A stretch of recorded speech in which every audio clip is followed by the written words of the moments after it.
નમસ્કાર મિત્રો, વિડીયોમાં તમારું સ્વાગત છે। અમદાવાદ કાગળ ગરમી વચ્ચે ચોમાસું ક્યારે બેસશે અને કેવું રહેશે તેના અનુમાન રાહ જોવાની શક્યતા છે। હવામાન વિભાગે આગામી હવામાન નિષ્ફળતા દ્વારા ચોમાસું લઈને અનુમાન લગાવ્યું છે, કારણ કે જેમાં હવામાન વિભાગનો અનુભવ છે કે દેશમાં ચોમાસા દરમિયાન 100 થી 200% અથવા 5% ઓછો વધુ વરસાદ થઈ શકે છે, જ્યારે હવામાન નિષ્ફળતાનો અનુભવ છે કે ચાલુ વરસાદે અસર કારણે ચોમાસું સારું રહેશે અને સારું થશે તેના અનુમાન લગાવ્યા કે ખેડૂતો રાહ જોઈ શકે છે।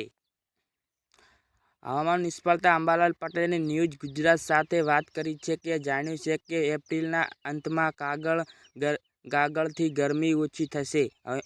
મહિના આથી વંટો સાથે એપ્રિલ એક્ટિવિટી થશે કે અંબાલાલ ઉપરમાં 100 થી 14 વચ્ચે ચક્રતા સર્જાવી શકે છે કે ચાલુ વર્ષે ચોમાસું લાની અસરના કારણે સારું રહે છે। ચોમાસું સારું રહેવા પાછળ અનેક પરિબળો કામ કરતા હોય છે, પરંતુ તેનું એક પરિબળ છે કે લાની ચોમાસું અંદરના નિકોબારમાં બેસી ગયા બાદ આગળ વધવું હોય છે અને દેશમાં કેળવી ચોમાસું શરૂઆત થતી હોય છે। ત્યારે અંબાલાલ 17 થી 24 સુધીના દરમિયાન વાત કરે છે।